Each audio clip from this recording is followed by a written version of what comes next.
5. The Vicious Cycle. How it finally broke a Southerner's obstinacy and destined the salesman to start AA in Philadelphia. January 8th, 1938. That was my D-Day. The place, Washington, D.C. This last real merry-go-round had started the day before Christmas, and I had really accomplished a lot in those 14 days. First, my new wife had walked out, baggage, and furniture. Then the apartment landlord had thrown me out of the empty apartment, and the finish was the loss of another job. After a couple of days in dollar hotels and one night in the pokey, I finally landed on my mother's doorstep, shaking apart, with several days' beard and, of course, broke as usual.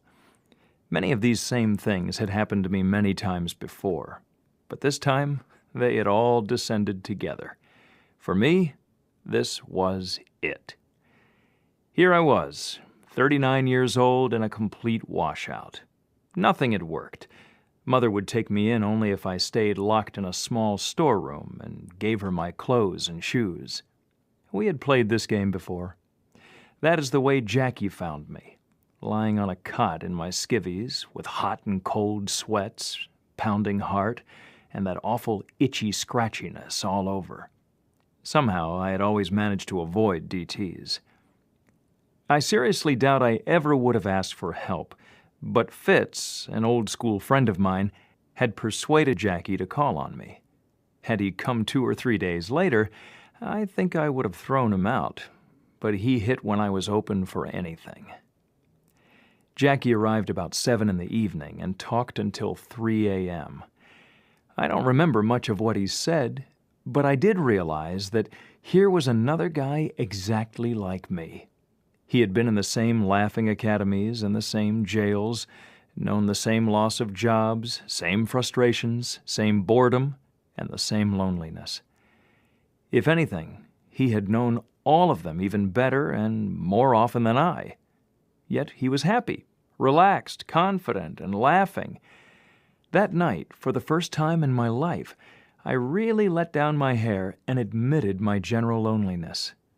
Jackie told me about a group of fellows in New York, of whom my old friend Fitz was one, who had the same problem I had, and who, by working together to help each other, were now not drinking and were happy like himself. He said something about God or a higher power, but I brushed that off. That was for the birds, not for me. Little more of our talk stayed in my memory, but I do know I slept the rest of that night, while before I had never known what a real night's sleep was. This was my introduction to this understanding fellowship, although it was to be more than a year later before our society was to bear the name Alcoholics Anonymous. All of us in AA know the tremendous happiness that is in our sobriety, but there are also tragedies. My sponsor, Jackie, was one of these. He brought in many of our original members, yet he himself could not make it and died of alcoholism.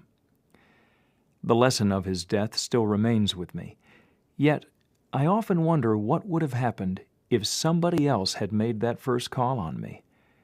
So I always say that as long as I remember January 8th, that is how long I will remain sober. The age-old question in AA is which came first, the neurosis or the alcoholism? I like to think I was fairly normal before alcohol took over. My early life was spent in Baltimore, where my father was a physician and a grain merchant. My family lived in very prosperous circumstances, and while both my parents drank, sometimes too much, neither was an alcoholic. Father was a very well-integrated person, and while Mother was high-strung and a bit selfish and demanding, our home life was reasonably harmonious. There were 4 of us children, and although both of my brothers later became alcoholic, one died of alcoholism, my sister has never taken a drink in her life. Until I was 13, I attended public schools with regular promotions and average grades.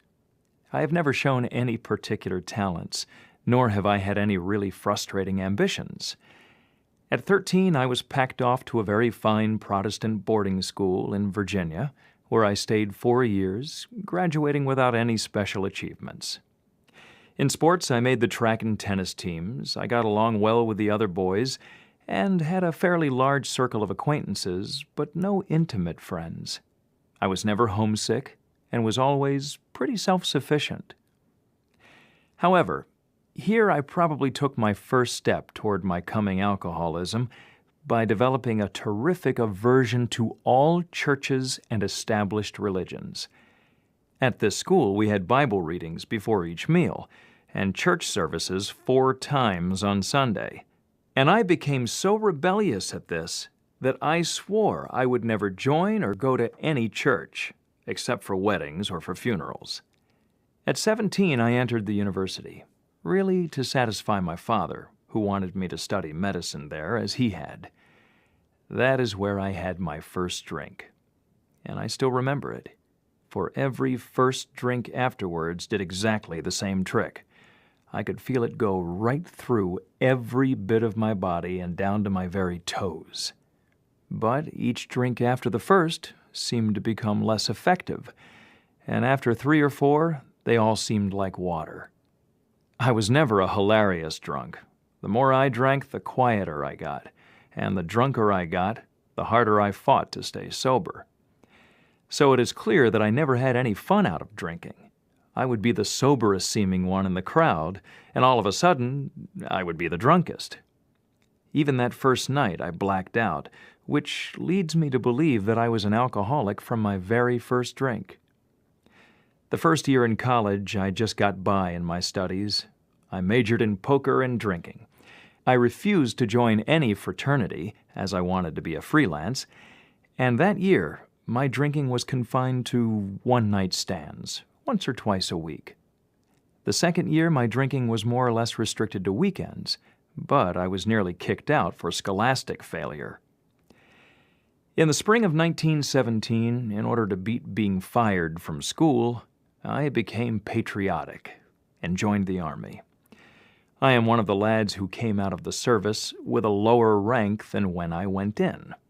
I had been to OTC the previous summer, so I went into the Army as a sergeant, but I came out a private, and you really have to be unusual to do that.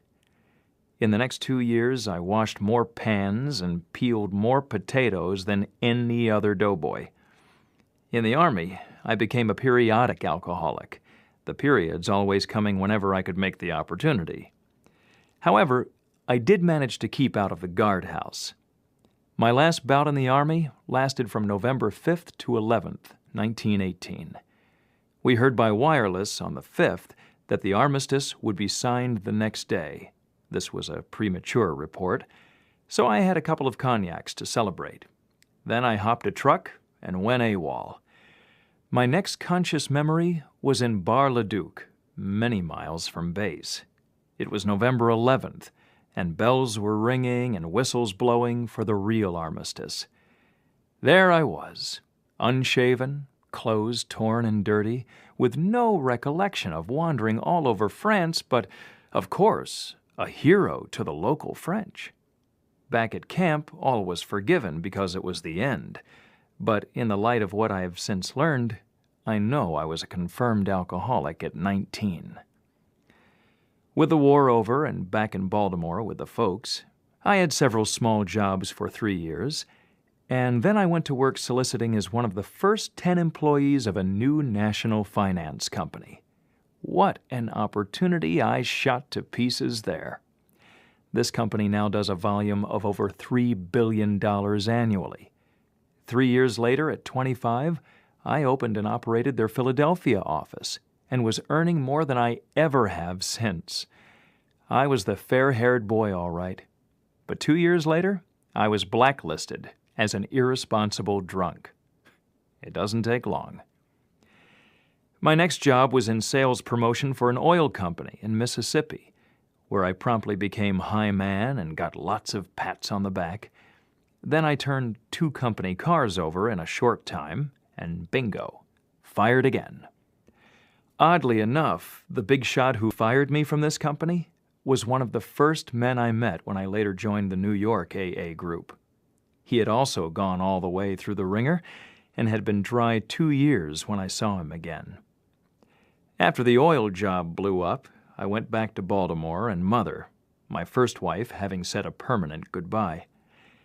Then came a sales job with a national tire company. I reorganized their city sales policy, and 18 months later, when I was 30, they offered me the branch managership. As part of this promotion, they sent me to their national convention in Atlantic City to tell the bigwheels how I'd done it. At this time, I was holding what drinking I did down to weekends, but I hadn't had a drink at all in a month. I checked into my hotel room and then noticed a placard tucked under the glass on the bureau stating, "There will be positively no drinking at this convention," signed by the president of the company. That did it. Who, me? The big shot? The only salesman invited to talk at the convention? The man who was going to take over one of their biggest branches come Monday? I'd show him who was boss. No one in that company saw me again. 10 days later, I wired my resignation. As long as things were tough and the job a challenge, I could always manage to hold on pretty well. But as soon as I learned the combination, got the puzzle under control, and the boss to pat me on the back, I was gone again. Routine jobs bored me, but I would take on the toughest one I could find and work day and night until I had it under control. Then it would become tedious, and I'd lose all interest in it. I could never be bothered with the follow-through, and would invariably reward myself for my efforts with that first drink. After the tire job came the 30s, the Depression, and the downhill road. In the 8 years before AA found me, I had over 40 jobs, selling and traveling, one thing after another, and the same old routine. I'd work like mad for 3 or 4 weeks without a single drink, save my money, pay a few bills, and then reward myself with alcohol. Then I'd be broke again, hiding out in cheap hotels all over the country, having one-night jail stands here and there, and always that horrible feeling, what's the use? Nothing is worthwhile. Every time I blacked out, and that was every time I drank, there was always that gnawing fear, what did I do this time? Once I found out. Many alcoholics have learned they can bring their bottle to a cheap movie theater and drink, sleep, wake up, and drink again in the darkness. I had repaired to one of these one morning with my jug, and when I left late in the afternoon, I picked up a newspaper on the way home. Imagine my surprise when I read in a page 1 box that I had been taken from the theater unconscious around noon that day, removed by ambulance to a hospital and stomach pumped, and then released. Evidently, I had gone right back to the movie with a bottle, stayed there several hours, and started home with no recollection of what had happened. The mental state of the sick alcoholic is beyond description. I had no resentments against individuals. The whole world was all wrong. My thoughts went round and round with, what's it all about, anyhow? People have wars and kill each other. They struggle and cut each other's throats for success. And what does anyone get out of it? Haven't I been successful? Haven't I accomplished extraordinary things in business? What do I get out of it? Everything's all wrong, and the hell with it. For the last 2 years of my drinking, I prayed during every drunk that I wouldn't wake up again. 3 months before I met Jackie, I had made my second feeble try at suicide. This was the background that made me willing to listen on January 8th. After being dry 2 weeks and sticking close to Jackie, all of a sudden I found I'd become the sponsor of my sponsor, for he was suddenly taken drunk. I was startled to learn he had only been off the booze a month or so himself when he brought me the message. However, I made an SOS call to the New York group, whom I hadn't met yet, and they suggested we both come there. This we did the next day, and what a trip. I really had a chance to see myself from a non-drinking point of view. We checked into the home of Hank, the man who had fired me 11 years before in Mississippi, and there I met Bill, our founder. Bill had then been dry 3 years, and Hank 2. At the time, I thought them just a swell pair of screwballs, for they were not only going to save all the drunks in the world, but also all the so-called normal people.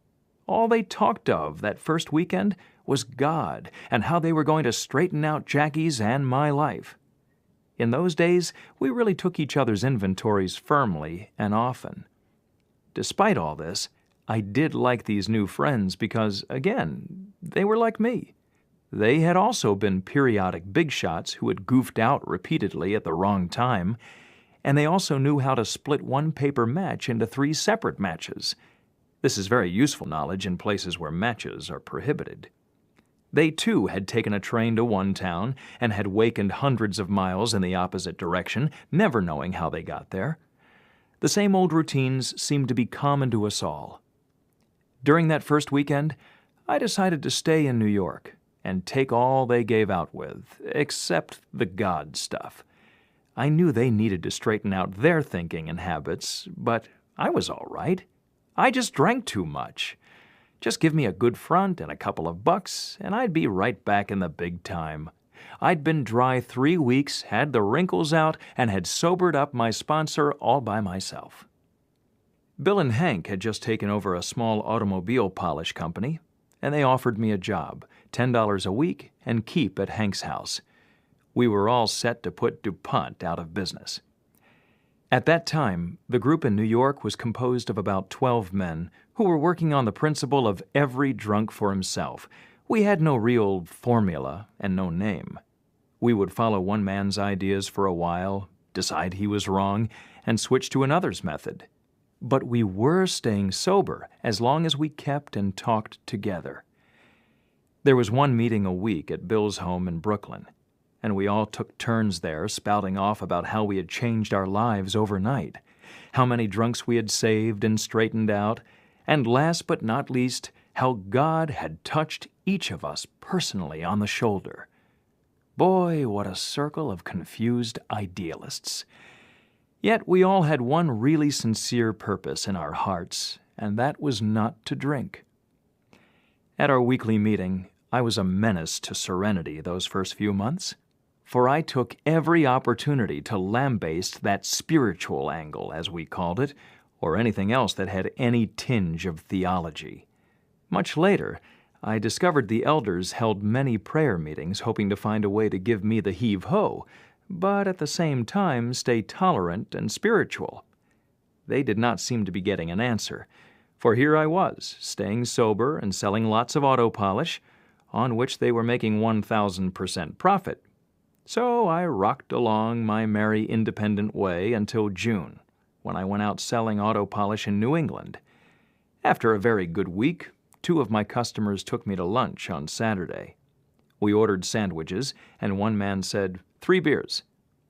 I let mine sit. After a bit, the other man said, 3 beers. I let that sit too. Then it was my turn. I ordered 3 beers.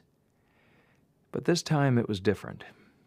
I had a cash investment of 30 cents, and on a $10 a week salary, that's a big thing. So I drank all 3 beers, one after the other, and said, "I'll be seeing you, boys," and went around the corner for a bottle. I never saw either of them again. I had completely forgotten the January 8th when I found the fellowship, and I spent the next 4 days wandering around New England half drunk, by which I mean I couldn't get drunk and I couldn't get sober.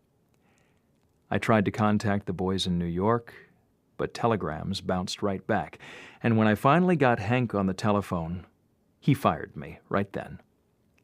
This was when I really took my first good look at myself. My loneliness was worse than it had ever been before, for now even my own kind had turned against me.